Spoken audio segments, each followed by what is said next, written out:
level that gets added onto a building gets more and more expensive. The building itself needs to be made stronger, using more material and leaving each floor with less usable space. Less space means less income, and so after a certain height, a building stops making financial sense. On top of that, New York had strict building rules that stopped large skyscrapers from blocking out too much light. These rules drew a sloped line up from the center of the street at around 25 degrees. Buildings weren't allowed to occupy the area outside the line, and so the designers had to add in setbacks to reduce the building's width and keep it within the line.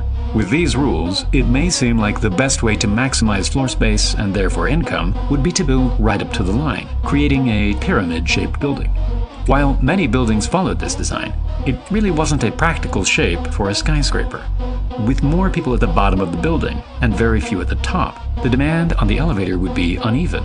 At the bottom, there would be severe delays, and at the top, it would be completely underused. More elevators could be added to even out the demand, but this would simply take up too much space, reducing the profitability of each floor, particularly at the top, where the most expensive offices were located. The ideal office space was bright and quiet, so areas close to the window and high above the noisy streets were most desirable. These premium areas, fit for executives and CEOs, could fetch up to $3 per square foot in yearly rent. But as you got further from the window and closer to the ground, this would drop to just over $1 per square foot. The pyramid design simply maximized the cheaper offices at the bottom while sacrificing the premium offices at the top.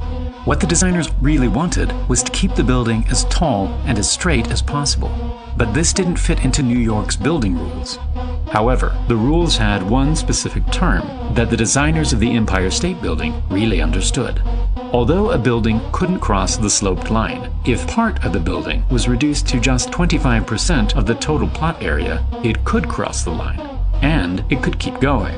This was a very important detail. And so the designers of the Empire State Building decided to set back their building much earlier, well within the sloped line at around the 5th, 20th, and 30th floor.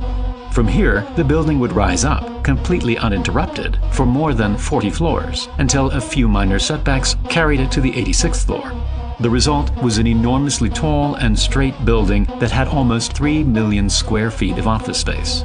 Although it didn't maximize all of the space under the slope, it sacrificed the cheaper office space at the bottom to have much more premium office space at the top.